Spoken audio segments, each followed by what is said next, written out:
Bonjour à tous. Donc, bienvenue sur le pavillon de l'Océan Digital. Je m'appelle Stéphanie Guinehu, je travaille chez Mercator Océan à Toulouse, donc entre l'Atlantique et la Méditerranée. Et nous avons mis en œuvre ce beau pavillon Océan Digital avec évidemment le support de la Commission européenne. Donc, sur ce pavillon, nous avons 3 zones. Une zone où vous avez des expositions derrière, une zone où nous avons un certain nombre de démonstrations, et ensuite cette zone que l'on appelle Engage, où nous organisons des cycles de conférences. Donc ces cycles de conférences ont démarré dès cette semaine avec une première journée où nous avons vu de l'engagement citoyen. Ensuite, vous avez pu apprendre un petit peu plus sur les observations in situ. Ensuite, on a vu comment les observations satellites permettent également de monitorer l'océan. Et enfin, comment l'ensemble de ces observations in situ et satellites sont intégrées dans les modèles numériques pour pouvoir fournir des prévisions de l'état de l'océan. Donc ce cycle de conférences continue la semaine prochaine avec un programme qui est disponible sur notre site web. Donc n'hésitez pas à aller y faire un tour pour voir l'ensemble des conférences qu'on propose la semaine prochaine. Donc la semaine prochaine, on organise des matinées thématiques avec lundi matin la biodiversité marine. Ensuite, mardi, on parlera de pollution marine. Mercredi, de l'augmentation du niveau moyen des mers. Jeudi, de l'océan et du climat. Et ensuite, on terminera vendredi par les zones côtières. Et ensuite, les après-midi, on accueille des sessions haut niveau où la Commission européenne nous montre comment elle s'engage pour le pacte pour les océans, comment elle travaille avec d'autres organismes pour de la collaboration et de la mobilisation internationale. On verra également des exemples d'infrastructures océaniques avec des systèmes d'observation. Et enfin, vendredi après-midi, on laissera la place aux jeunes pour conclure ces 2 semaines de conférences. Alors, l'ensemble de nos conférences sur ce pavillon ont lieu en langue anglaise. Mais si vous êtes présent ici, on met à disposition des casques avec une traduction automatique en français. Et l'ensemble de nos événements sont également broadcastés en direct sur Internet avec également des facilités de traduction. Et si vous avez raté les événements de cette semaine, ils vont bientôt être disponibles en replay. Encore une fois, avec une facilité de traduction de l'anglais vers le français. Mais maintenant, j'ai l'immense plaisir d'accueillir Laurent Balesta pour une conférence en français. Voilà, la salle est pleine et j'imagine qu'on a aussi pas mal de monde en ligne. Donc Laurent est photographe, plongeur, explorateur et biologiste naturaliste. Il est notamment connu pour ses photos remarquables, pour lesquelles il a obtenu de nombreux prix, dont 3 fois le plongeur d'or, ainsi que 2 fois le Grand Wildlife Photographer of the Year. Donc j'imagine que vous avez vu certaines de ces photos au niveau de la vague sous la baleine.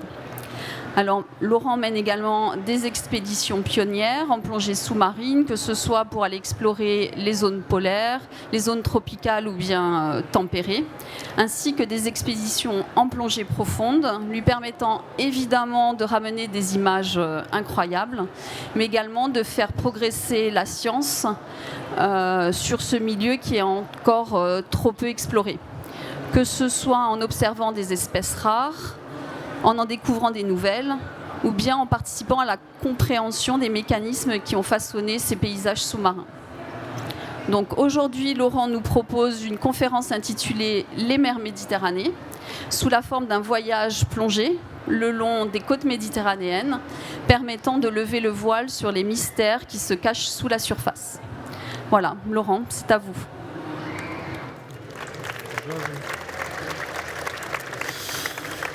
Bonjour à tous, vous m'entendez? Oui? C'est pas très fort, non? Si, ça va?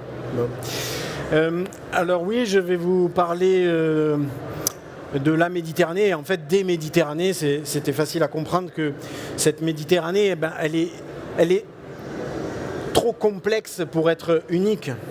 D'ailleurs, on ne devrait pas parler d'une on devrait parler davantage d'un petit océan que d'une grande mer.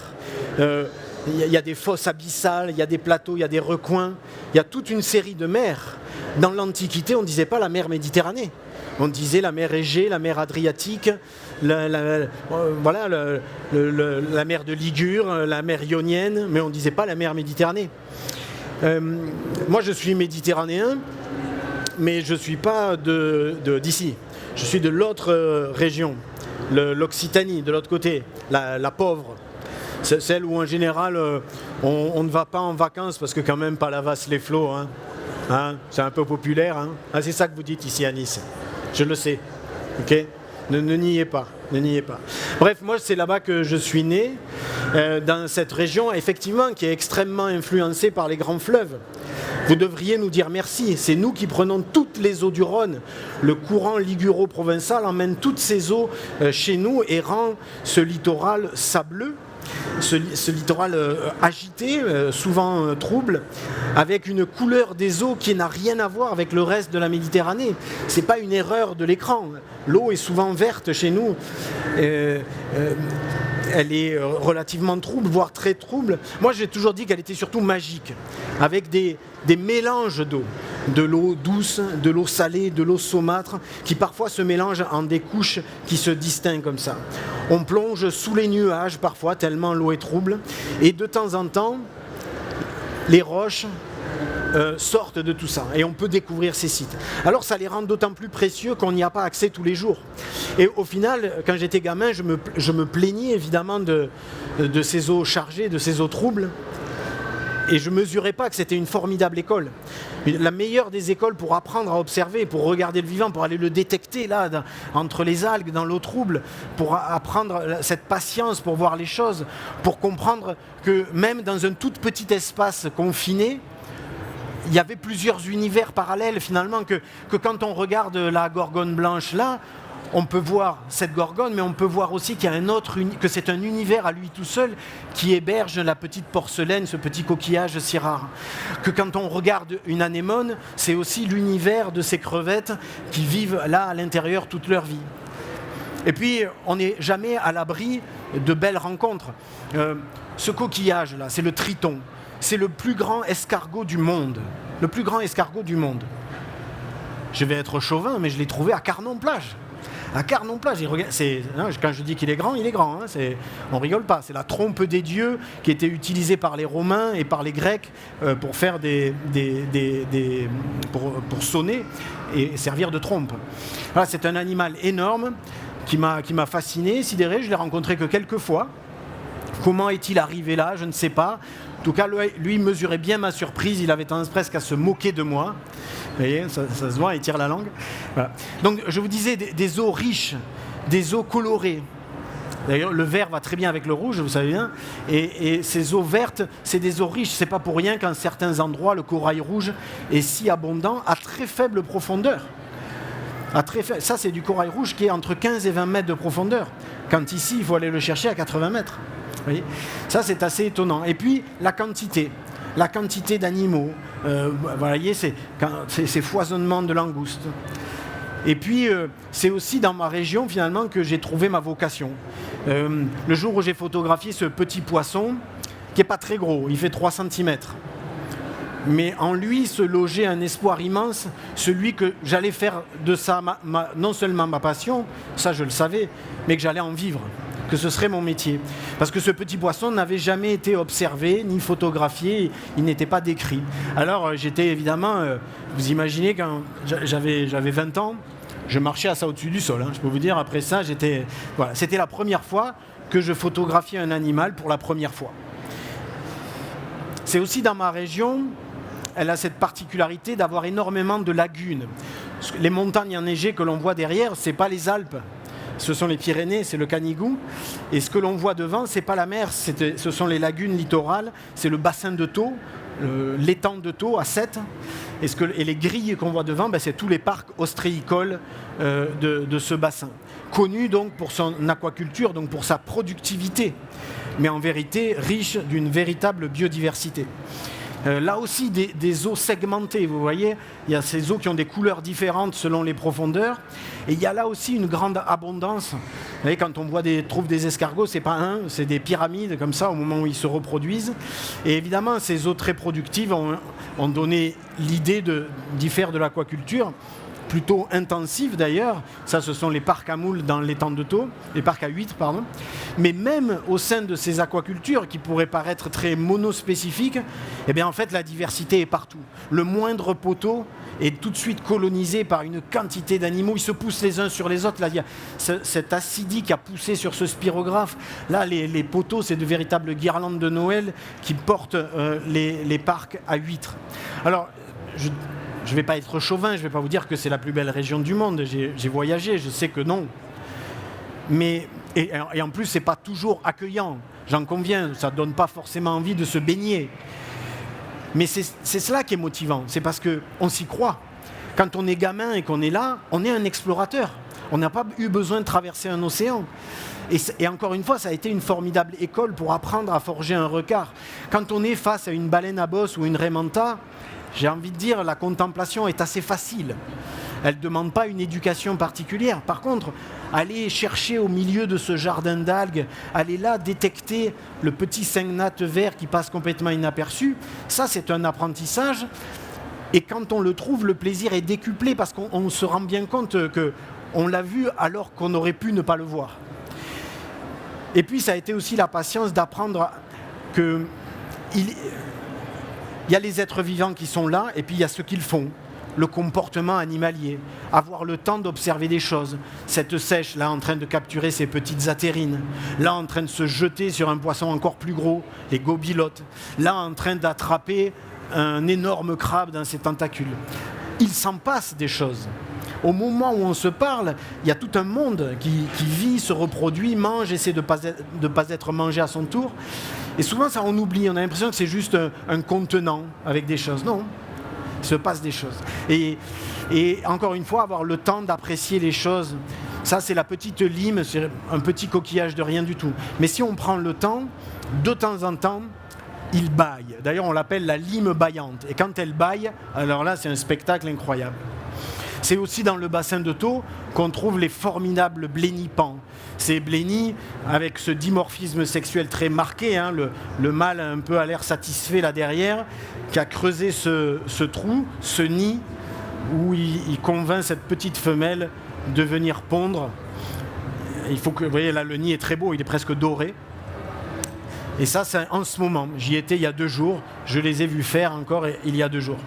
Et évidemment, ce bassin de Thau, c'est le lieu où on trouve l'une des plus grandes populations d'Europe, sinon d'Europe, sans doute de France, avec le bassin d'Arcachon. Des animaux qui sont là, qui tiennent le coup, année après année, malgré des écarts de température colossaux. Là, on parle de ce réchauffement climatique, mais ça va dans les deux sens. Dans l'étang de Thau, j'ai des souvenirs de plongée avec de l'eau à 1 degré l'hiver. C'est la température du lac Baïkal en Sibérie quand même, hein, 1 degré. Et si vous y allez au mois d'août, c'est 32. Voyez. Et ces animaux, ils tiennent le coup. On nous parle toujours de cette nature fragile. Hein, elle est malmenée, elle est blessée, elle est saccagée, mais elle n'est pas fragile. Hein, parce que sinon, il y a bien longtemps qu'il n'y aurait plus rien. Hein. Croyez-moi. Et voilà, j'ai passé un peu une partie de ma jeunesse il y avait une forme de chauvinisme. Je voulais montrer que c'était beau chez moi. Et donc, j'essayais de les rendre plus beaux qu'ils n'étaient, de les faire parler, de leur faire donner un message. Et puis, il y a aussi ce sentiment que les choses changent. Ça, ce que vous voyez là, ce sont les grandes nacres. Les grandes nacres de Méditerranée, ces coquillages gigantes, ce sont une sorte de moules géantes plantées dans le sable, souvent dans les herbiers. Et vous savez, ça c'est dans le bassin de Thau. C'est dans le bassin de Thau cet hiver. Hein. C'était cet hiver. Pour autant, il y a 20 ans, il n'y avait pas de ces grandes nacres dans le bassin de Thau. Elles n'existaient pas. Et puis elles sont arrivées il y a une quinzaine d'années et elles ont pris leur place. Et le paradoxe, c'est que vous savez peut-être qu'il y a eu une hécatombe, une épidémie qui a tué toutes les nacres de mer en Méditerranée, en une bonne partie de l'Italie, en Espagne. Elles sont toutes mortes. 99, et quelques sont mortes. On en trouve, ça c'est fait devant le Cap de Nice à Villefranche. C'est des cimetières de ces grandes nacres. Et bien pour autant, dans le bassin de Thau, elles ont trouvé ce refuge. Et qui sait si ce n'est pas de l'étang de Thau qu'elles reprendront un jour leur place en Méditerranée. Au cours de ce parcours méditerranéen et exclusivement méditerranéen, j'ai eu la chance, avec un de mes camarades, de découvrir, c'est vraiment moi, mais c'était il y a 30 ans, quoi. Voilà. De découvrir les recycleurs électroniques. Et ça nous a ouvert les portes pour plonger autrement. Plonger plus longtemps, plus profond, plus discrètement. D'abord, c'était pour plonger plus longtemps. Et puis petit à petit, le fait de pouvoir rester plus longtemps, ça nous a permis d'aller beaucoup plus bas. Et alors on est allé comme ça, de plus en plus bas. On a passé la barre des 100 mètres. Et j'ai même atteint ici, devant Nice, il y a bien longtemps maintenant, plus de 20 ans, 200 mètres. 200 mètres devant le cap de Nice. Et le plus fou, c'est que tu es à 200 mètres de profondeur et tu es à 150 mètres du bord. Parce qu'il n'y a aucune autre région en Méditerranée qui tombe aussi vite vers les abysses qu'ici. J'y avais fait une photo à 190 mètres, ce petit corail jaune qui est juste là devant nous, croyez-moi. Mais la Méditerranée, fort de ce savoir-faire en plongée profonde, on a été invité régulièrement à aller plonger ailleurs. Et par exemple, assez récemment, on s'est retrouvé à plonger dans les îles éoliennes. Vous voyez, juste au nord de la Sicile, l'arc volcanique qui montre à quel point la Méditerranée est active. Là, c'est autour du volcan de Stromboli. Une mer très active, on le voit, on est dans un jacuzzi en permanence qui dégage des gaz sulfureux, tellement acide que ça en brûle l'herbier de Posidonie, tellement acide que ça fait fondre la coquille des mollusques, et seules quelques bactéries anaérobiques trouvent là des conditions qui leur conviennent. On voit bien à quel point ces éruptions très régulières empêchent la vie de s'installer. On voit l'endroit où il y a ces coulées régulières, tout en bas c'est notre bateau. Et on voit les endroits où la vie a pu s'installer, ou commencer à s'installer, ce sont juste des prairies. Et moi j'étais curieux de voir ça sous l'eau, à quoi ça ressemble cette succession quand tout est dévasté et que tout repart. Alors on a plongé dans la continuité de cette pente. Alors évidemment ça peut paraître très stérile, on voit là aussi la limite entre ce qui a été complètement dévasté, ou une coulée qui a quelques mois seulement, et puis le reste où il y a déjà quelques algues. Et on passe comme ça de ces fonds totalement stériles, et puis on voit comment la vie, cette vie que je vous jure, qui n'est pas fragile, ne nous trompons pas d'adjectif, elle est encore une fois malmenée, négligée, abîmée, saccagée, mais elle n'est pas fragile. On la voit se réinstaller petit à petit. Là, ce sont des petits bryozoaires, c'est les premiers colons. Ils arrivent, ils s'installent là-dessus, et tout de suite après, leurs premiers prédateurs, ces jolies limaces de mer qui vont venir brouter ces premiers invertébrés.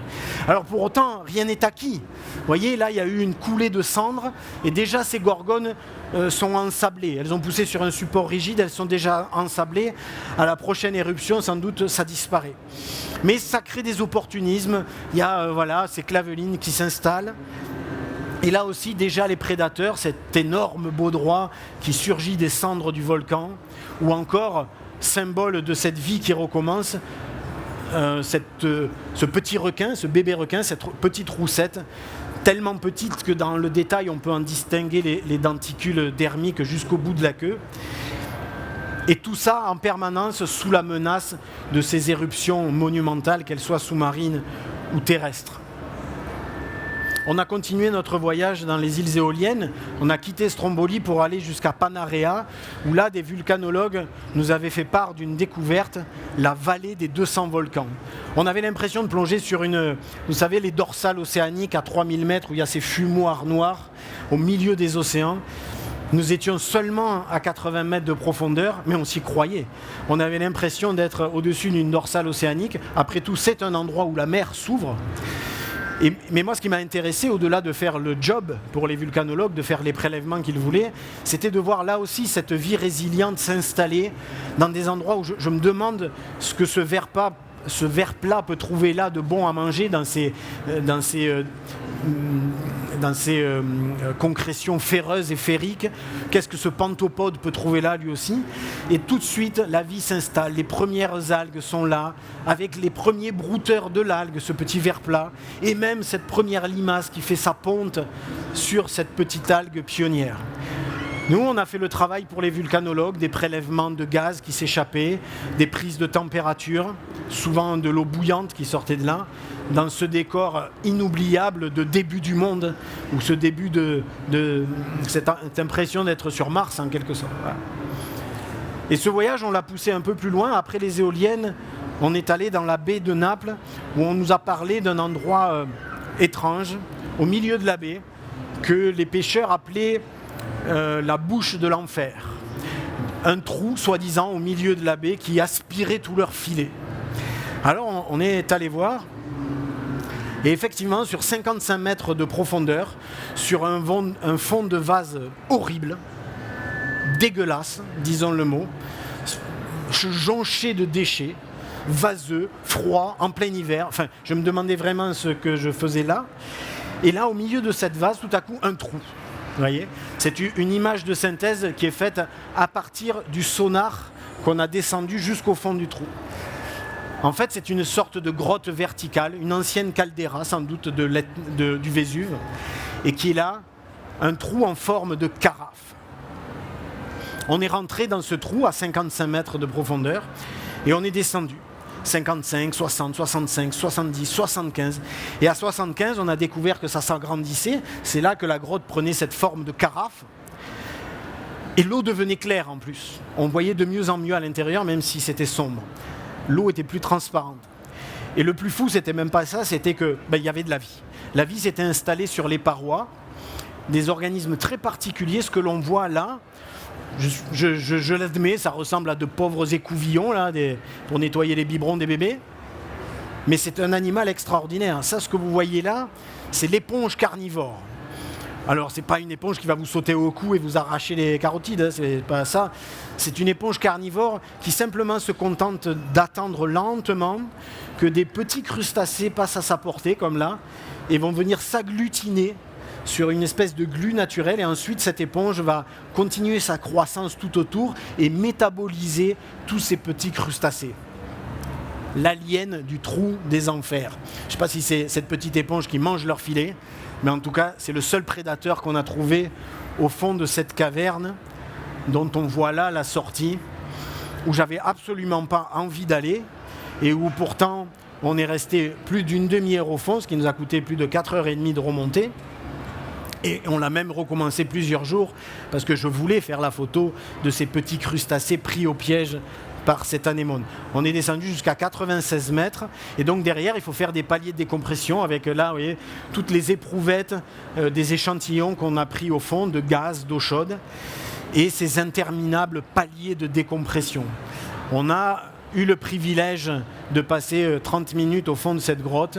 La contrainte sera de patienter là pendant 5 heures à attendre de pouvoir sortir sain et sauf, avec toujours ce sentiment un peu paradoxal que nous ne sommes pas à 5 mètres de profondeur. Nous sommes à 5 heures de la surface. C'est pas tout à fait pareil. Avec ce sentiment étrange. Alors comment faire pour s'affranchir de ces décompressions interminables? Comment faire pour pouvoir rester longtemps au fond et ne pas avoir de décompression interminable? Si le problème, vous avez compris, le problème, c'est pas la descente. Le problème, c'est la remontée. Donc la solution, c'est de ne pas remonter. Ou en tout cas, de faire croire à son corps que l'on ne remonte pas en utilisant une station pressurisée. Ce qu'on a fait là, on n'a rien inventé, c'est un grand détournement. On a détourné les moyens de la plongée industrielle. C'est une station de plongée à saturation, à l'intérieur de laquelle le plongeur vit à la pression du fond qu'il veut explorer. À partir de là, les plongées s'enchaînent comme une seule et même plongée tout le temps de la mission. Et la décompression ne se fera qu'une seule fois à la fin. Donc on vit, on mange, on dort dans le petit module de gauche, Au milieu, c'est les douches, les toilettes et le vestiaire où on s'habille. Et tout à droite, la seule partie qui est mobile, la tourelle ascenseur, qui nous amène au fond. Et c'est ainsi que le 1er juillet 2019, nous avons quitté le port de Marseille pour un long voyage de 28 jours. 28 jours qui nous a amenés de Marseille jusqu'à Monaco, et puis de Monaco jusqu'à Marseille. 28 jours à l'intérieur de cette toute petite boîte jaune, où il n'y a pas grand-chose d'autre à faire, si ce n'est d'attendre d'être positionné à la verticale du site que l'on veut explorer. Et à ce moment-là, bien, on se réunit dans la tourelle et on descend. On descend le long du câble avec la tourelle. L'espace est tellement petit que même nos équipements, nos scaphandres nous attendent à l'extérieur, dans le panier rouge, jusqu'à nos palmes. Il n'y a pas assez de place à l'intérieur. Quand on arrive à la profondeur que l'on veut explorer, la porte s'ouvre toute seule. La pression est la même à l'intérieur et à l'extérieur, alors la porte s'ouvre. Et à ce moment-là, on est libre de partir explorer. Libre à la différence du scaphandrier. Encore une fois, on n'a rien inventé, ça c'est un grand détournement.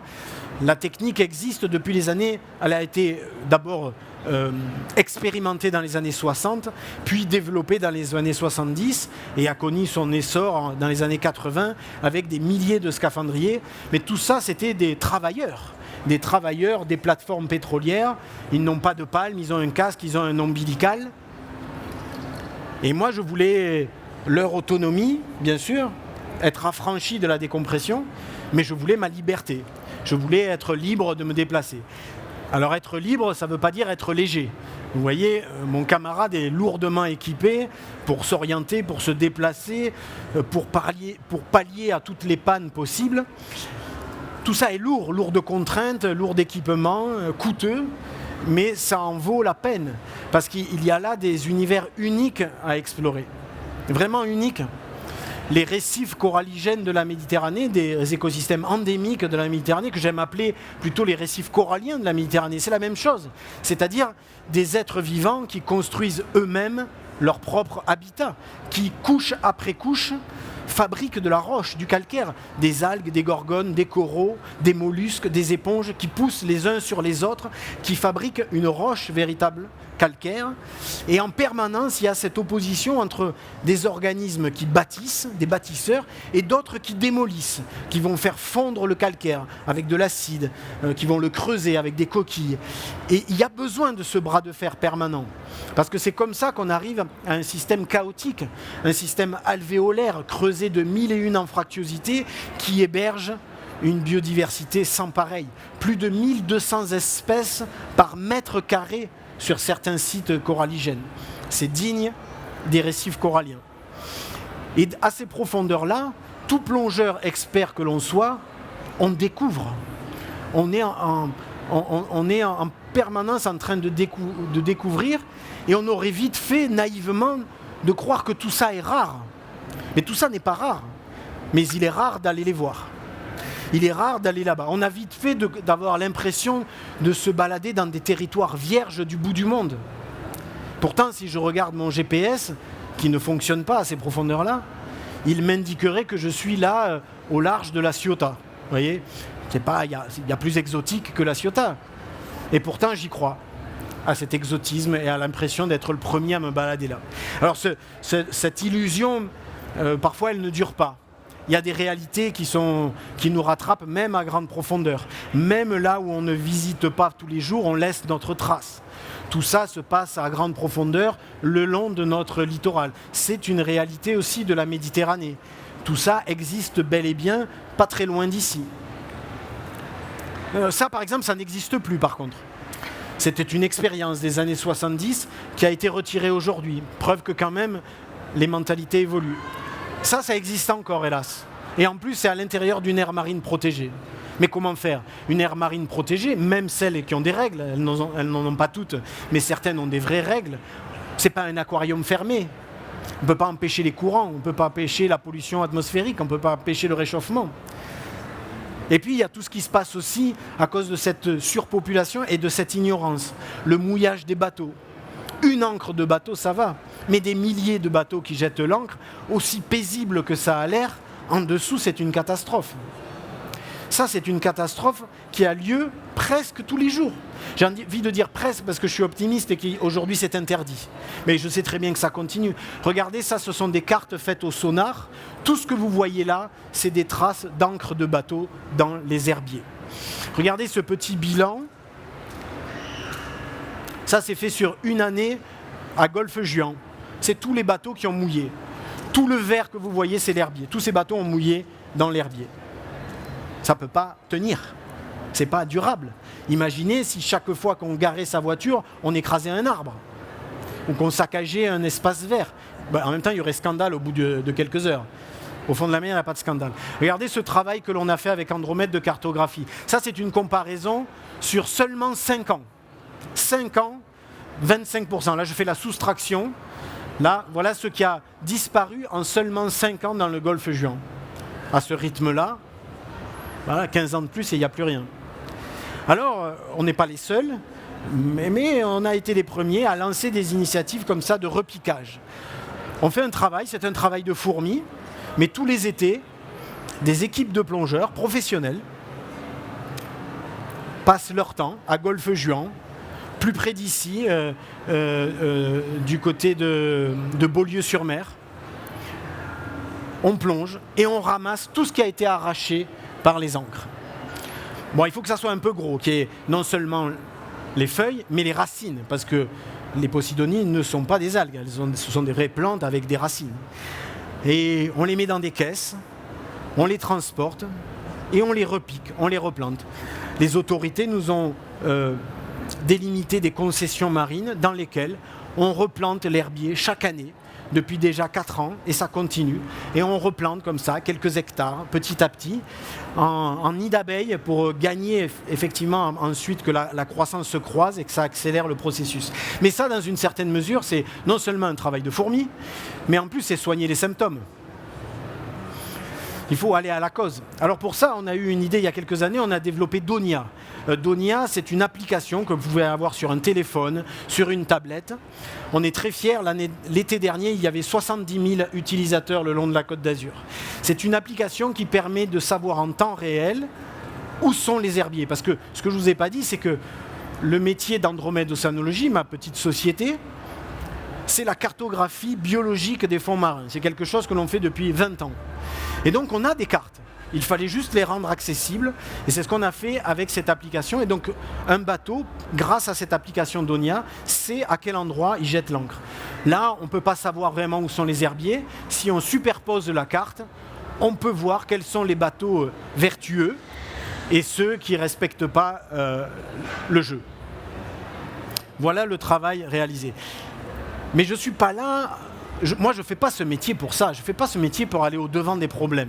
C'est peut-être égoïste, hein, certains activistes, militants passent leur vie à ça.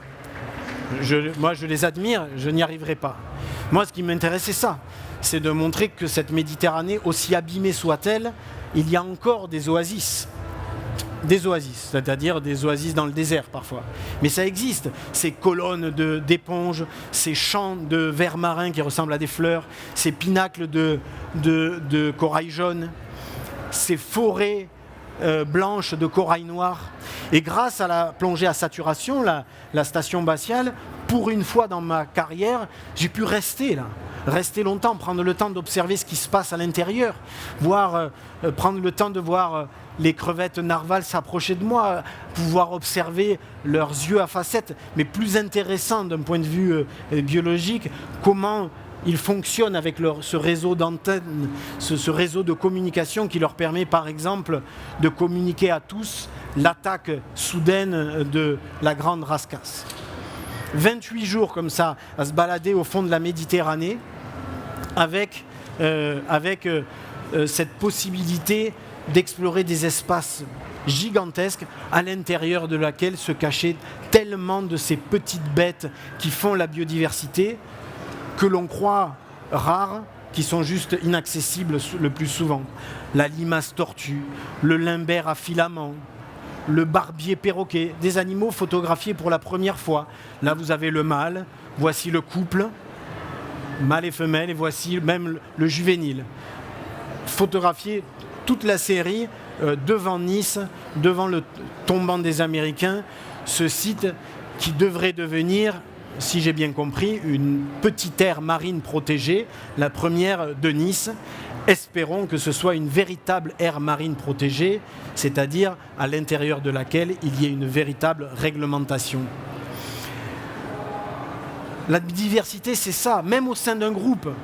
Le crabe rhomboïde, le crabe des décombres, le crabe poreux, l'araignée élégante. Je ne suis même pas sorti d'un groupe, je suis resté dans les crabes. Je pourrais faire 1 heure comme ça, sans quitter la Méditerranée. La voyez, la petite araignée élégante.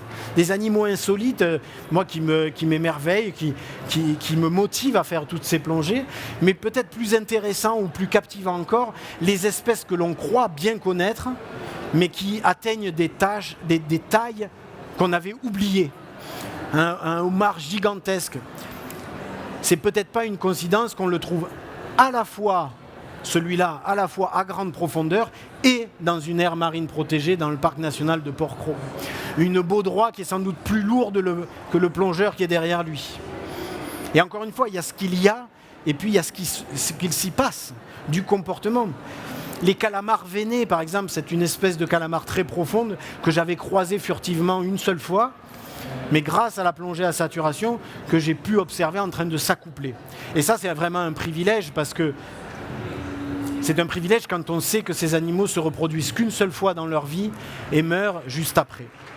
Cette plongée à saturation, on l'a menée 28 jours le long de la Côte d'Azur et puis plus récemment, on l'a menée au Cap Corse. Encore 3 semaines à grande profondeur. Cette fois-ci avec le soutien de la Marine nationale. C'est un remorqueur qui nous a été prêté par la Marine nationale pour faire ce travail-là tout au nord du Cap Corse, où a été détecté, il y a 15 ans, avant nous, un mystérieux phénomène. Ces anneaux, des cercles sur le fond de la mer, par centaines, des anneaux qui font jusqu'à 20 mètres de diamètre, à un seul endroit, et nulle part ailleurs, jusqu'à preuve du contraire, dans le monde. Alors on est allé les voir, avec notre tourelle, pour percer leur mystère. Ne soyez pas déçus, ne me sifflez pas, mais je ne raconterai pas tous des mystères, il y a un film. Il y a un film, il est sur Arte, il est libre d'accès en replay, ça s'appelle Le Mystère des Anneaux. Je vous invite à aller le voir. Moi, ce qui m'intéresse, à la limite, parce que c'est ça notre plus grande fierté, plus que d'avoir percé le mystère, c'est d'avoir révélé la biodiversité qui était là tout autour. Ces anneaux, hein, on les a comptés d'ailleurs, hein, avec une campagne de cartographie, 1417, et nulle part ailleurs. On les a étudiés, on les a percés pour percer leur mystère. Mais encore une fois, le plus intéressant, c'était ça. Les grandes gorgones qui vivaient là, que je n'avais jamais vues ailleurs, et comment la biodiversité s'était adaptée à cet écosystème un peu original. Le Saint-Pierre, complètement décoloré. Ces porcelaines qui normalement sont exubérantes de couleurs et qui là étaient ton sur ton.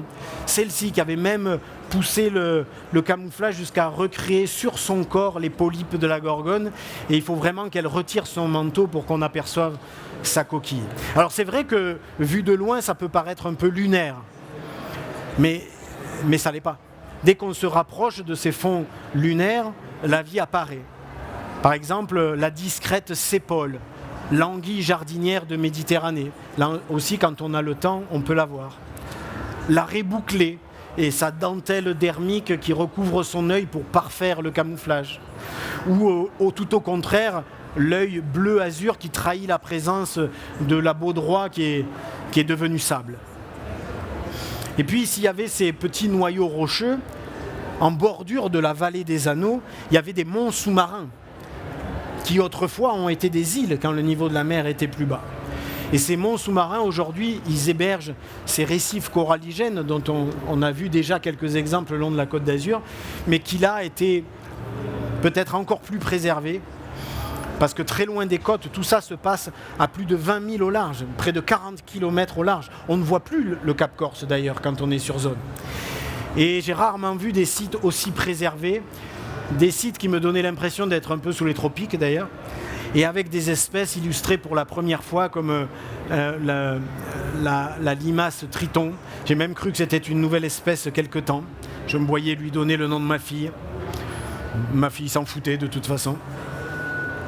Et puis tout ça, toute cette biodiversité de ces récifs, souvent dominée par ces couleurs rose, rouge, fuchsia. C'est souvent cette couleur qui revient. C'est celle de ces algues calcaires bâtisseuses de récifs et qui nous ont fait la démonstration à ces profondeurs d'une adaptation extraordinaire. La lumière à ces profondeurs est faible, mais surtout elle est de mauvaise qualité. Elle est bleue. Et bleu, c'est pas bon pour la photosynthèse. Alors, ces algues font de la fluorescence pour changer les longueurs d'onde et pouvoir faire de la photosynthèse, même à 120 mètres, là où il ne reste plus que moins d'1% de la lumière du soleil. Ça, c'est la photo que je fais avec des flashs, en lumière artificielle, et ma foi, voilà, toutes les couleurs des organismes reviennent. Et si je fais la photo en lumière naturelle, alors la fluorescence apparaît. À des profondeurs où normalement il n'y a pas de rouge. Les coraux font ça aussi pour les algues symbiotiques qu'ils hébergent. Ça, ce petit corail solitaire, là aussi, il est pris en photo avec un flash. Donc voilà, c'est plutôt coloré, mais enfin, sans plus. Et si je fais cette même photo en lumière naturelle, la fluorescence apparaît. J'étais pas loin de chez moi et j'avais l'impression d'être bien loin. On a découvert des écosystèmes dont je ne connaissais pas l'existence. Un écosystème entier. Ces forêts d'algues fouet. J'avais l'impression d'être en Indonésie. Ça, c'est commun en Indonésie dans 10 mètres d'eau. Là, nous étions à 134 mètres et c'était la première fois que j'observais cela. Il y avait là aussi la petite porcelaine qui vivait sur ces gorgones fouet et qui avait aussi la délicatesse, l'élégance de prendre les couleurs de son hôte. Il y a aussi à grande profondeur en Méditerranée des forêts d'algues géantes, des forêts de kelp. Vous savez, ces grandes algues brunes, les laminaires, dont on pense qu'elles n'appartiennent qu'aux littoraux bretons. Ben, la Bretagne n'a pas le monopole des grandes algues. Ça existe aussi en Méditerranée, mais seulement à 80 mètres de profondeur. Allez comprendre, je ne sais pas pourquoi, mais c'est comme ça. Des champs entiers de ces... Et puis c'est pas petit, hein. C'est des feuilles qui font 3 mètres de long. Quand le courant les redresse, on se balade, on ne se voit plus, quoi. Et là aussi, dans ces forêts à perte de vue, une biodiversité qui semble s'y être adaptée. C'est limaces de mer là, qui joue aux ombres chinoises. Là, derrière la fronde translucide, se cache une créature bien étrange, le crabe Ferrari, vous l'aviez reconnu. Et puis, les découvertes n'ont cessé. C'est pour ça qu'il y avait un plaisir et des récompenses régulières avec ces anneaux. Parce que tous les jours, on récoltait des petites choses nouvelles. Ce gros poisson que l'on voit à côté de du plongeur, c'est un mérou. Mais ce n'est pas n'importe quel mérou, ce n'est pas le mérou brun, espèce protégée de Méditerranée, bien connue, qu'on peut voir aujourd'hui un peu partout, parce qu'il est en pleine recrudescence. Ça, c'est le mérou à dents de chien, une espèce que l'on ne voit pas. Les juvéniles ont presque tous disparu. Eux vivaient très peu profond. Je crois qu'il y a quelques témoignages sur la côte bleue, du côté de Carry-le-Rouet à Marseille, là-bas. Des juvéniles tout petits. Mais les adultes, eux, ont disparu. Et c'est des animaux qui peuvent faire 1 mètre de long, peser 80 kilos. C'est un très gros mérou, très reconnaissable avec ce maquillage autour des yeux. Et puis ces canines toujours apparentes, toujours brillantes, qui lui ont valu son nom. Le mérou à dents de chien, un des plus beaux cadeaux que nous aient fait les anneaux du Cap Corse, dont je vous invite encore, hein, pensez-y, allez voir le film sur Arte Replay, hein, et puis surtout vous mettez des commentaires évidemment. Et puis là, ce que je vais vous montrer maintenant, ça c'est nouveau. On n'en a pas encore fait un film, on n'a même pas fini l'étude. Alors c'est assez troublant, j'avoue que c'est aussi des anneaux, c'est aussi des cercles. Mais ils sont beaucoup plus petits. Attention à la transformation d'image. Là, ça ne fait pas 20 mètres de diamètre comme les anneaux qu'on vient de voir. Ça fait 40 cm. C'est des nids de poissons. Et il n'y en a pas juste quelques-uns, il y en a beaucoup. Il n'y en a pas même quelques centaines ou quelques milliers. Il y en a vraiment beaucoup. Il y en a tellement qu'en plongée, on n'arrivait pas à aller au bord de ces champs de nids. Alors on a fait une campagne de sonar pour essayer d'estimer la surface de ce champ de nid. Et on a pu les compter. Là, ce dont je vous parle, c'est des millions de nids. On les a comptés, 18 millions. 18 millions. C'est publié dans Current Biology, une revue scientifique, en septembre dernier. C'est le plus grand champ de nids connu au monde et il se trouve au sud de la Corse. Plus de 700 hectares. Et dans chacun de ces nids, 18 millions donc, des milliers de petits poissons, ça ce sont les œufs, dont on voit déjà les yeux des larves, et au-dessus de chacun de ces nids, un de ces poissons, le picarelle. Alors le picarelle au départ c'est une sardine, voilà, à peu près. C'est pas très... Mais tout à coup il se métamorphose à la fin de l'hiver. Il change de couleur, bleu, jaune. Vraiment ça devient un poisson tropical. Et puis il commence à y avoir des confrontations, des affrontements. Et puis il construit ses nids. Et puis il monte la garde. Et quel travail, quelle énergie dépensée pour virer les étoiles de mer, chasser les oursins. Regardez celui-là, il a fait place nette. Les oursins sont tout autour. Non, vous ne... Comment c'est dans le film ? Non, vous ne passerez pas. Non, vous ne traverserez pas mon nid de poissons. Il ne gagne pas à tous les coups. La nuit, les Bernard l'ermite arrivent et se gavent des œufs. Des étoiles de mer passent, traversent les nids et mangent tout ça. Des roussettes, ce petit requin, laboure véritablement le nid avec sa mâchoire inférieure et avale le sable et les œufs en même temps. Et puis, il y a d'autres prédateurs, des prédateurs du poisson lui-même qui monte la garde. Le serpenton à long nez, une sorte de murène dorée sublime d'ailleurs par ailleurs, rarement photographiée, qui est là prêt à jaillir sur les picarelles eux-mêmes qui montent la garde. Ces calamars qui ont déjà saisi l'un d'eux, vous voyez, entre les tentacules du calamar, ce picarelle. Et puis, plus dangereux encore que l'autre, il y a les propres congénères, parce que je vous ai parlé de 18 millions de nids, donc 18 millions de mâles qui surveillent les nids, mais au-dessus de chaque mâle, il y a 100 fois plus qui espèrent voler le nid, prendre la place. Au-dessus, à chaque fois, il y en a davantage et qui n'hésitent pas à fondre sur le nid, c'est quasiment du cannibalisme, et à manger les œufs d'un nid et prendre la place. Et c'est à ce moment-là que les grands prédateurs arrivent pour essayer de saisir ces picarelles. Ces raies se jettent littéralement sur le nid. Vous connaissez le Sardine Run ? Vous avez entendu parler ? Ça fait 40 ans qu'on envoie des images. Les premières images, c'était les Américains, c'était Bob Cranston, c'était Howard Hall. Il y a eu la BBC qui a fait des choses merveilleuses là-bas. Il y a eu Jacques Perrin ensuite avec Océan. Bref, c'est un phénomène bien connu. Nous avons notre Sardine Run désormais en Méditerranée. En tout cas, c'est comme ça que je le vis. Et avec des prédateurs extraordinaires, dont l'ange de mer. L'ange de mer, ce requin tapis, bien connu il y a 70 ans, ici. Si la baie des Anges s'appelle la baie des Anges, c'est à cause de l'ange de mer, c'est pas pour des histoires religieuses. Aujourd'hui, il n'y en a plus ici. Et ces anges de mer, le seul endroit où il en reste encore en Méditerranée, au moins occidentale, mais peut-être dans toute la Méditerranée, c'est cette partie de la Corse. Et le lien avec les nids de poissons est évident. On a détruit les nids de poissons à force de surpêche, à force de chalutage. Les nids de poissons ne peuvent pas résister à un filet qui traîne sur le fond. Ça, c'est sûr. Et ces anges de mer ont disparu. Leur dernier refuge, il est là-bas, dans ces incroyables champs de nids de poissons, dont on révélera sans doute beaucoup plus à la fin de l'année 2026, après la dernière campagne d'observation qu'on mènera l'année prochaine. Ces nids de poissons, ils sont sur des fonds meubles. Les fonds meubles, c'est la grande catégorie des fonds de sable, des fonds de vase, mais aussi des fonds de rhodolites. Les rhodolites, ce sont ces petites algues cailloux. C'est là-dedans que les picarelles avaient fait leur nid. Et ça, c'est considéré sur certaines anciennes cartographies comme des fonds meubles, des fonds sans valeur, des fonds où on laisse tout faire, où on pense que passer un chalutier, bon, c'est pas, voilà, il passe, c'est du sable.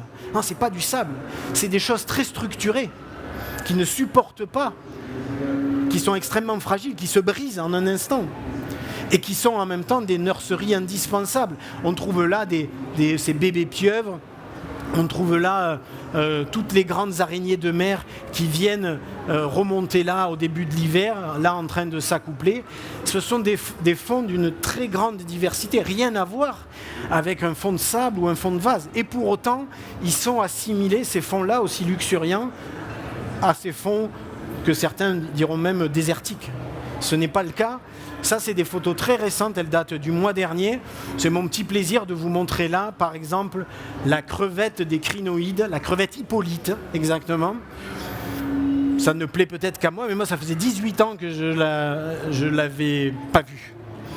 Et que je ne l'avais pas photographiée, parce qu'il y a 18 ans, on était avec des pellicules, vous savez, là, vous vous souvenez de ça ?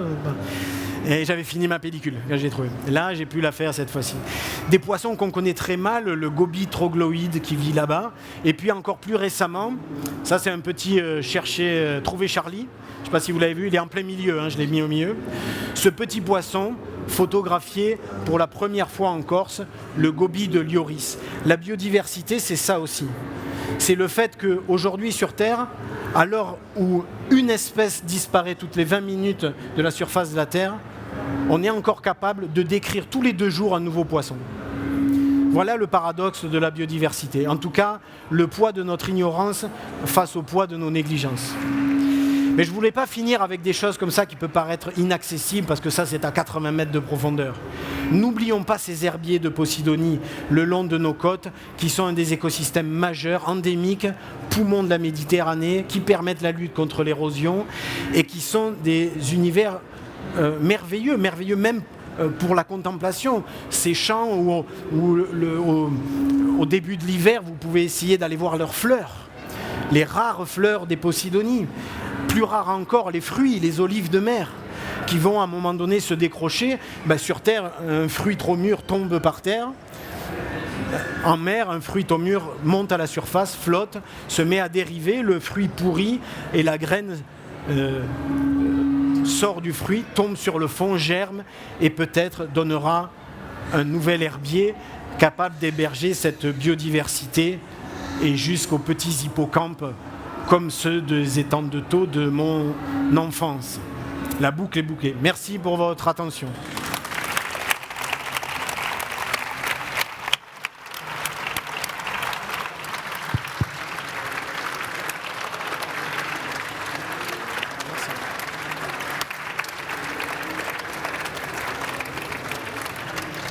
Est-ce qu'il y a des questions ? Alors, il reste un peu de temps, je crois. Donc, si vous avez des questions, si vous n'avez pas trop chaud, si vous ne voulez pas aller vous baigner. Allez, je prends une première question juste à côté.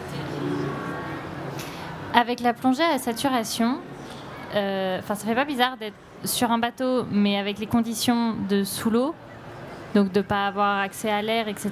Est-ce qu'on a le mal de mer ? Est-ce que... Ah oui, on peut avoir le mal de mer, bien sûr, ça c'est sûr. On peut l'avoir.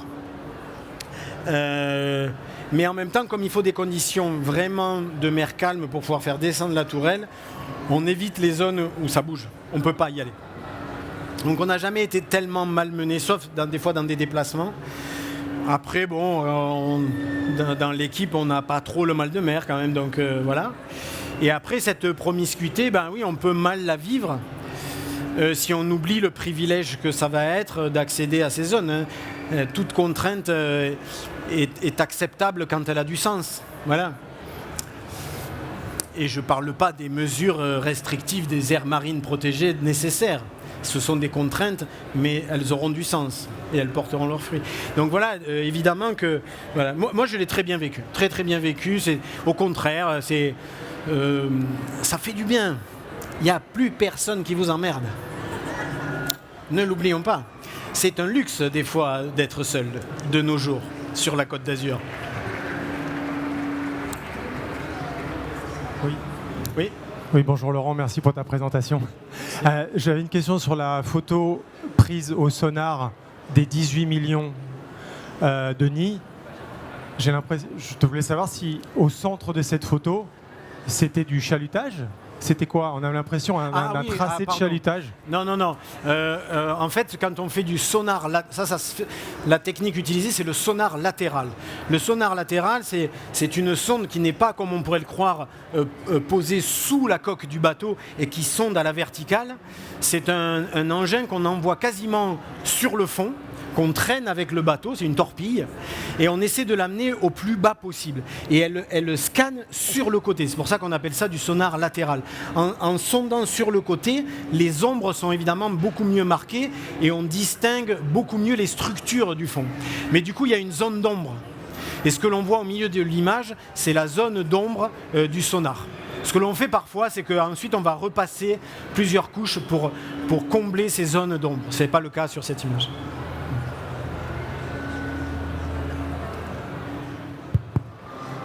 Bonjour, merci beaucoup pour cette présentation, hein. Vraiment des photos extraordinaires et surtout des beaux messages passés en ce qui concerne la conservation. Et donc moi je voulais savoir par rapport à ces avancées donc, dans les connaissances, les anges de mer, tout ça, est-ce que par la suite il y a donc des mesures qui sont suggérées, etc. Et par exemple, très jolie l'explication de Dunia, donc pour aider les plaisanciers à poser leur ancre en évitant des dommages. Est-ce que dans ce genre de contexte, il est prévu de prendre en considération aussi d'autres habitats, les rhodolites ou les fonds rocheux? Est-ce qu'il y a quelque chose qui va se mettre en place dans ce domaine? Merci pour la question, parce que c'est quelque chose que je n'ai pas dit, mais sur par exemple les anneaux du Cap Corse, qu'on a étudié pendant 3 ans et demi avec beaucoup de moyens, je l'ai peut-être déjà... on a résolu ce mystère et on était très fiers. Mais notre vraie fierté, elle est ailleurs. C'est que cette zone des anneaux va devenir une zone de protection renforcée. Elle se trouve à l'intérieur du parc naturel marin du Cap Corse et de la Grillade, certes, mais elle n'est, comme hélas beaucoup des AMP en France, elle n'a pas vraiment de règles qui limitent les activités. Elle n'en a même aucune en vérité. Eh bien, ça va commencer sur le site des Anneaux où les pêcheurs professionnels sont d'accord, donc à partir de là, ça devrait aller vite, pour interdire la pêche. Maintenant, il n'est pas là, le préfet maritime ?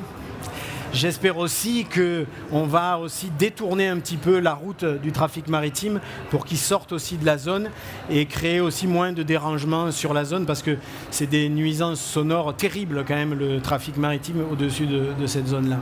Voilà. Mais il y a de vraies mesures qui vont être prises et ça c'est le fait non pas des photos mais des rapports de l'étude qu'on a menée sur plusieurs années là-bas. Voilà, ça c'est une belle chose. Et après, oui, Donia, oui, peut-être qu'on va essayer de le faire évoluer, mais aujourd'hui, c'est la législation aussi qui doit évoluer. Il est interdit de mouiller dans l'herbier de Posidonie. L'herbier est une espèce protégée et on n'a plus d'alibi pour dire je ne savais pas. Vous savez, il y a Donia et c'est gratuit. Donc, voilà. Donc là, on peut sanctionner en vérité. Les rhodolites, il va falloir faire évoluer beaucoup de choses pour comprendre à quel point ce sont des écosystèmes fragiles et précieux. Voilà. Mais on pourrait bientôt les faire apparaître. C'est un travail qu'on a déjà commencé, la cartographie des rhodolites, c'est nouveau. C'est vraiment, d'ailleurs c'est passionnant, hein, ça fait que 2 ans qu'on a commencé, on se régale là-dessus. Et la carte n'est pas encore finie du tout. Mais on continue. Donc oui, on peut imaginer que dans les 2 ans qui viennent, on rajoute la présence des rhodolites sur ces cartographies où déjà apparaissent les récifs coralligènes, par exemple. Oui. Bonjour. J'ai eu déjà l'occasion de vous suivre sur pas mal de vos conférences, notamment la dernière fois, le 18 avril à Marseille. D'abord, j'ai vu aussi l'émission sur Arte, donc c'est un exploit physique, scientifique et technique, donc je dis bravo et j'invite tout le monde à regarder ce reportage sur les anneaux, le mystère des anneaux. Moi, ça m'a bluffé, hein, à tout point de vue. D'un autre côté, moi je suis marin au yachting, donc on est un peu dans des camps opposés. Néanmoins, on est très sensible à ces affaires de préservation de l'environnement. Donia, on la connaît, on essaye de l'utiliser, on a besoin aussi de un petit peu le diffuser, de le vulgariser. Oui. Mais ma question n'est pas là. Moi, je m'intéresse beaucoup à ce que vous avez dit au début. Vous venez du golfe du Lion, on connaît le golfe du Lion, les fonds relativement peu profonds, le système lagunaire et aussi des eaux beaucoup plus troubles qui sont générées par l'apport du fleuve Rhône. Oui. Voilà. Donc je vous pose la question, quelle est la différence de biodiversité entre la Méditerranée d'ici et celle de là-bas, compte tenu du fait que là-bas, il y a beaucoup moins de photosynthèse? Quelle référence, vous dites? Quelle différence? Ah, quelle différence? Oui, non, la différence, elle est directement liée à ça. Hein. Des eaux plus troubles, mais plus nutritives. Beaucoup plus nutritives. Donc, quand vous trouvez... c'est pour ça qu'on fait pousser aussi bien les huîtres et les moules, et que ce serait beaucoup plus compliqué ici, par exemple. Donc, c'est des eaux où la photosynthèse marche beaucoup moins bien. Pour autant, il y a eu des herbiers de Posidonie. Aujourd'hui, on considère que dans le golfe du Lion, les herbiers de Posidonie ont disparu à peu près à hauteur de 97%. Et on peut le mesurer puisqu'il reste... les racines fossiles sont là. Parce qu'il n'y a rien de plus difficile que d'évaluer quelque chose qui n'est plus. Comment savoir? Mais les herbiers de Posidonie, quand ils disparaissent, ils laissent leurs traces. Ils laissent leurs racines imputrescibles dans le sédiment. Donc nous, on l'a cartographié, ça. Donc c'est pour ça qu'on peut annoncer ces chiffres de 97%. C'est pas le mouillage. C'est pas le mouillage des bateaux qui a détruit les herbiers dans le golfe du Lion. C'est les changements de turbidité des apports du fleuve Rhône. Aujourd'hui, le Rhône, c'est plus un fleuve sauvage. C'est un tuyau. Il est canalisé. Et donc, au final, il y a beaucoup moins de sédiments grossiers qui arrivent à la mer, des cailloux, des galets, les galets qui font les plages des Aresquiers, qui font, voilà, qu'on peut retrouver qui arrivent des Alpes et qui vont jusque de l'autre côté du golfe du Lion. Il n'y a plus de sédiments grossiers parce qu'ils sont plus transportés. Par contre, il y a, du coup, ça se déchausse, l'herbier se déchausse. Du coup, il relargue le sédiment fin, il trouble l'eau. Et c'est un cercle vicieux affreux parce que même quand il était en bonne santé, cet herbier dans le golfe du Lion, il ne dépassait pas 14-15 mètres de profondeur. Quand il dépasse 30 mètres de profondeur ici, vous voyez, et même jusqu'à 39 mètres en Corse. Voilà. Nous, c'était 15 mètres. Voilà. Mais aujourd'hui, l'eau est plus trouble et la preuve, c'est les herbiers qui n'y arrivent plus. Voilà, donc ça c'est terrible, c'est les aménagements de la vallée du Rhône essentiellement qui ont changé ce golfe du Lion sans doute à tout jamais. Les nutriments ils continuent de venir du Rhône mais ils viennent surtout de la transformation, ils viennent nourrir les premières chaînes, les blooms de plancton qui font ces eaux certes très nourricières. Les plus grandes pêches de Méditerranée elles ne se font pas en PACA ni en Corse, elles se font dans le golfe du Lion, du moins elles s'y faisaient. Parce que la flotte de 260 chalutiers qui a sévi pendant des décennies, vous imaginez, voilà. Oui. Bonjour et merci déjà pour vos explications. Et par curiosité, moi je voulais savoir, durant votre plongée à 200 mètres, vous avez eu combien de temps sur les paliers de décompression? Alors cette plongée, je l'ai fait 2 fois, hein, en 2007 et en 2008. Et en fait, c'est que des paliers. C'est-à-dire que je suis descendu donc jusqu'à 200 mètres, 201 exactement, si je peux me permettre. Et ensuite, c'est 6 heures de remontée tout de suite. Mais c'est pas si grave, parce que précisément en le faisant ici, le long du tombant des Américains, c'est 6 heures de remontée, c'est 6 heures d'observation. Parce que je remonte le long d'un mur qui va de 201 mètres, qui est quasiment vertical jusqu'à 50 mètres. Donc là, je suis resté presque 1 heure le long de ce mur. Donc c'est un souvenir merveilleux de me balader le long de ce mur. Et ensuite, même quand on arrive à 50 mètres, on n'est plus qu'à 150 mètres du bord. Donc on nage jusqu'au bord sans quitter le fond, donc on continue finalement à se balader. Et puis je suis rentré dans la baie de Villefranche. Et puis j'ai nagé comme ça sur les petits fonds jusqu'au port de Villefranche. Puis j'ai vu que j'étais allé trop loin, donc je suis revenu. Parce que tout ça s'est étalé sur 6 heures en fait. Alors évidemment c'est 6 heures de palier, mais c'est quand même 6 heures à se balader, dont une bonne partie quand même entre 200 mètres et 50 mètres. Enfin 1 heure. Voilà. Mais à 200 mètres, non. J'ai touché, j'ai bien regardé que j'avais touché le score. Et puis j'ai commencé à remonter et à essayer de photographier quelque chose. Voilà. bonjour. Merci beaucoup pour tout ce que vous faites et bravo aussi. Les reportages, les docus sur Arte sont vraiment géniaux. Moi, quand j'étais ado, c'était dans les eaux. J'avais la chance de faire ça dans les eaux de Balagne et des Calanques. Et à l'époque, on parlait de cette algue verte qui s'était échappée de l'aquarium de Monaco. Vous parliez de la résistance des systèmes et de la non-fragilité des systèmes marins. Et c'est vrai qu'on n'en entend plus du tout parler. Non, bon, elle est toujours présente. Désormais, elle fait partie du décor. Elle n'a pas été la catastrophe qu'elle avait été annoncée.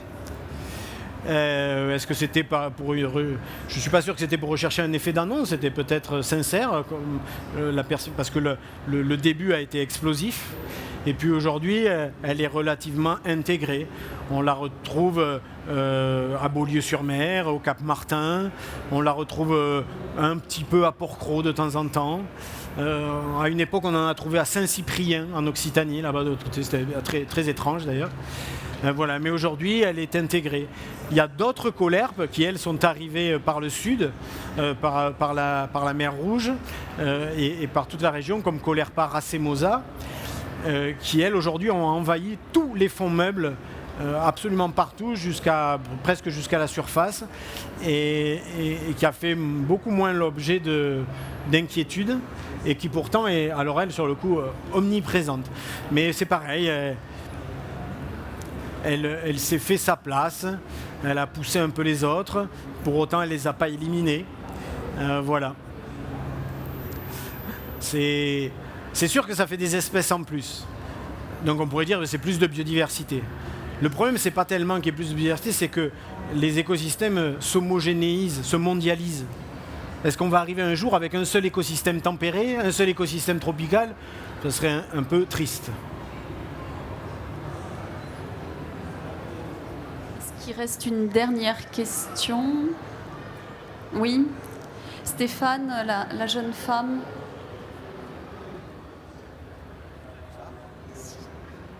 Ah, mince. Bon, ça déjà. Bonjour. Merci beaucoup pour votre présentation et vos belles images. Moi, ma question, c'était par rapport au contexte. On est ici pour l'UNOC, dans la Méditerranée. Vous qui avez toute cette expérience de la Méditerranée et qui avez vu les différents challenges actuels, ce serait quoi, vos attentes pour la semaine prochaine pour l'UNOC? Bon, je crois qu'elles ne seront pas comblées. Déjà, il faut être honnête. Je ne crois pas qu'elles seront comblées et je ne crois pas qu'elles soient excessives, mes attentes, pour autant. Si j'avais des attentes excessives, je comprendrais que... Mais elles ne le sont pas. Moi, je suis quelqu'un de terrain, j'y connais rien à l'économie, je connais même pas grand-chose à la haute mer, ni aux abysses. Donc le deep mining, tout ça, évidemment ça m'inquiète, mais je suis pas... Voilà. Ce dont je peux parler, c'est ce que je connais, ce que je côtoie régulièrement. Donc, voilà, la zone côtière. Et puis jusqu'à la zone mésophotique, mais en fait en restant souvent dans la zone côtière, mais en allant un peu plus profond. Et ce que j'ai pu témoigner sur ces 40 dernières années de plongée, ou presque 40 ans, c'est qu'il y a des choses très simples qui fonctionnent. Quand on décide que sur un certain périmètre, on arrête certaines activités et qu'on contrôle qu'elles n'aient pas lieu, ça marche. Et ça marche vite, vraiment vite. Il ne faut pas attendre 3 générations. Si ça peut aider certains qui sont là, ça marche le temps d'un mandat. C'est motivant, ça. On peut être réélu en faisant des lois comme ça. On peut être réélu, pensez-y si c'est la première motivation. Donc, moi, ce que je connais, c'est ça. Alors, moi, ma seule attente, ce serait le principe des aires marines protégées, mais aussi en dehors de ces aires marines protégées. C'est-à-dire qu'il faut que l'on arrive à un moment ou à un autre, je vais parler des 100%, mais il faut qu'on arrive à 10% d'aires marines strictement protégées, des sanctuaires, où j'aurais pas le droit de plonger moi non plus. C'est pas que la pêche, c'est aussi la plongée récréative, c'est aussi le tourisme. Il faut des purs sanctuaires, et il faut arriver à ce 10%. Parce que la biodiversité a besoin de ces zones de calme extrême pour se reproduire, pour faire ses cycles, pour y trouver un havre de paix où elle peut s'accomplir et pas juste être en survie. Quand on est en survie, on ne se reproduit pas. Donc il y a besoin de ça. Ensuite, il faut le fameux 30% dont on parle beaucoup. Il faut ces 30%. Et là, dans ces 30%, on peut être un peu plus souple. On peut autoriser sans doute la plongée récréative un peu cadrée avec peut-être des nombres de plongées limités par site.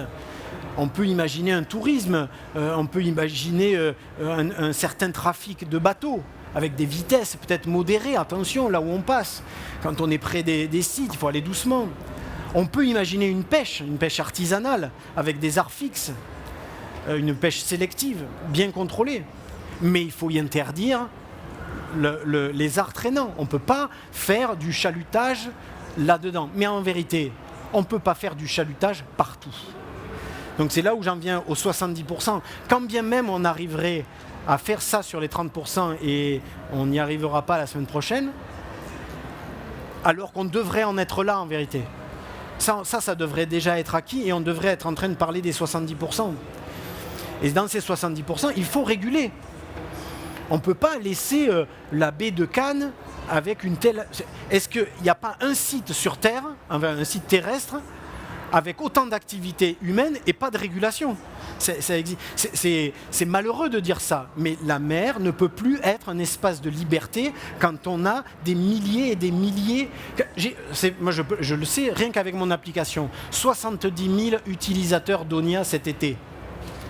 Où est l'espace de liberté quand on est 70 000? Il faut réguler, c'est comme ça. Parce que sinon, ça ne fonctionnera pas. On a perdu 25% de l'herbier dans le golfe Juan. Ça va en 5 ans. À quelle vitesse, ouais. Donc, c'est pas parce qu'on aura fait un job sur les 30%, qui n'est pas encore fait, que tout à coup, c'est open bar sur les 70. Là aussi, il y a certaines choses qui... Alors, il faudra être plus souple à un moment donné. Moi aussi, je veux en profiter. Je veux manger du poisson, je veux plonger. Je comprends. Mais il y aura quand même des choses qu'on ne pourra plus faire. On ne pourra pas jeter l'ancre où on veut sur 100% du territoire. On ne pourra pas chaluter sur 100% du territoire. On ne peut plus le faire, ça. Parce qu'encore une fois, s'il y avait 1 ou 2 chalutiers qui, de temps en temps, passent à un endroit, et ma foi, désormais, j'ai entendu parler du nouveau vocabulaire, ils frôlent le fond. Voilà. Ils ne labourent plus, ils frôlent. Mais en vérité, quand on voit comment est structuré le fond de la mer, ces fonds meubles, même quand on frôle, on mobilise et on enlève la couche oxygénée, la couche anoxique qui est en dessous, et ça ne marche plus. Voilà. Donc ça fonctionnerait que si c'était de temps en temps. Vous voyez, quand il y a une tempête tropicale, je pense à ça parce qu'il y a eu plein d'événements ces derniers temps, une tempête tropicale, elle va arracher 3 arbres, elle va détruire 2 maisons, elle va casser un pont. Bon, ben on reconstruit. L'arbre il repoussera. Mais si la tempête tropicale elle arrive tous les jours, voire 3 fois par jour, ben non, ça marche pas. Et ben le chalutage, c'est peut-être pas un cyclone, mais c'est au moins une tempête tropicale à l'endroit où ça passe. Voilà. Donc voilà ce sur quoi j'ai quelques certitudes de ce qu'il faudrait faire. Voilà. Et qui est loin d'être fait encore. Merci.